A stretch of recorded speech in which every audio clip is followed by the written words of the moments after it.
কেন জানি আমার একই কাজে দ্বিতীয়বার হাত লাগাতে একদমই ইচ্ছা করে না। বিশেষ করে যেই কাজগুলো একদমই কমপ্লিট করা থাকে সেই কাজে আবারও যদি হাত লাগাতে হয় তখন আমার মেজাজটা খুবই খারাপ হয়ে যায় আর আমার কাছে সত্যি অনেক বেশি খারাপ লাগে। তো আজকে এমন একটা ঘটনা আমার সাথে ঘটছে যে কারণে আমার মনটাও খুব খারাপ হয়ে গেছে, সেই সাথে সেই কাজটা করতেও আমার আর ইচ্ছা হচ্ছিল না। সো হ্যালো এভরিওয়ান, আসসালামু আলাইকুম। কেমন আছেন সবাই? আশা করি সবাই খুব ভালো আছেন। আলহামদুলিল্লাহ, আমরাও আপনাদের দোয়া এবং আল্লাহর রহমতে খুবই ভালো আছি। তো এই যে আজকেও দুপুরে রান্না বান্না দিয়েই ভিডিওটা শুরু করলাম। তো আজকে হচ্ছে মুড়ি ঘন্ট করব আর তার সাথে হচ্ছে মাছ ভুনা করব। তো এখানে হচ্ছে প্রথমে ডালটা একটু ভেজে নিচ্ছি, কারণ মুগ ডালটা ভেজে রান্না করলে না খুব সুন্দর একটা ফ্লেভার পাওয়া যায়। তো ডালটা হচ্ছে ভেজে উঠিয়ে নিলাম, এখন ডালটা ধুয়ে নেব। আর এই একই কড়াইয়ে হচ্ছে আমি মাছ ভাজি করে নিচ্ছি। তো মাছের মাথাগুলো আর মাছগুলো একসাথেই লবণ হলুদ দিয়ে মাখিয়ে রেখেছিলাম। তো মাছের মাথাগুলো আগে ভাজা হয়ে গেছিল, এখন মাছের পিসগুলো ভেজে নিচ্ছি। আর এখন ওই একই তেলের ভিতরে ডালটাও দিয়ে দিচ্ছি। তো ডালে হচ্ছে সব ধরনের মশলা একবারে দিয়ে তারপর বসিয়ে দেব।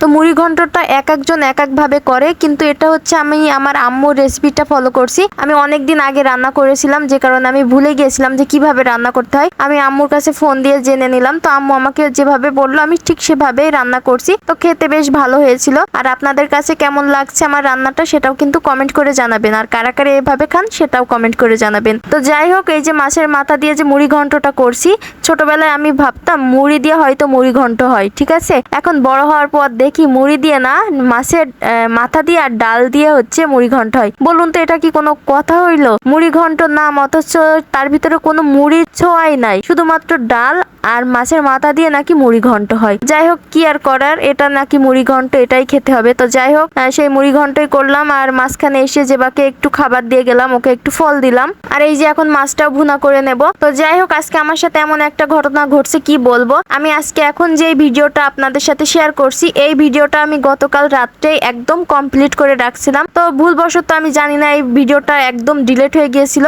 কোথায় যে চলে গিয়েছিল আমি একদমই খুঁজে পাচ্ছিলাম না। পরবর্তীতে আবারও আমাকে সেই ডাবল খাটনি করতে হলো, ভিডিওটা আবার এডিট করলাম, তারপর আবারও ভয়েস ওভার দিলাম। তো এটা যে আমার কাছে কত একটা প্যারার কাজ কি বলবো। তো আমার যে কোনো কাজ ডাবল করে করতে আমার একদম ইচ্ছা করে না, মানে একবার করা হয়ে গেলে সেই কাজের প্রতি আমার একদমই হাত লাগাতে ইচ্ছা করে না। তো কি বলবো বলুন, বুঝতেই পারছিলাম না যে কি করব। প্রথমে ভাবলাম যে আজকে আর ভিডিওই দেবো না, মানে মনটা এতটাই খারাপ হয়ে গেছিল। তারপরে হচ্ছে মনটাকে একটু বুঝ দিলাম, না যা হবার হয়েছে, নতুন করে আবারও এডিট করি, কি আর করা যাবে, ভুল তো হতেই পারে। তো যাই হোক, এখানে কিন্তু রান্না বান্নাও শেষ হয়ে গেছে। আর আজকের রান্নাগুলো কেমন লাগলো আপনাদের কাছে সেটা কমেন্ট করে অবশ্যই জানাবেন। আর আপনাদেরও কি এভাবে হচ্ছে ডাবল কাজ করতে অনীহা লাগে সেটাও একটু কমেন্ট করে জানাবেন। তো সবাই ভালো থাকবেন, সুস্থ থাকবেন। আর যারা আমার পেজটা এখনো ফলো দেননি তারা অবশ্যই আমার পেজটা ফলো দিয়ে রাখবেন। আর ভিডিওটা যারা ইউটিউব চ্যানেল থেকে দেখছেন তারাও চ্যানেলটা সবাই সাবস্ক্রাইব করে রাখবেন। তো সবাই ভালো থাকবেন, সুস্থ থাকবেন। আল্লাহ হাফেজ।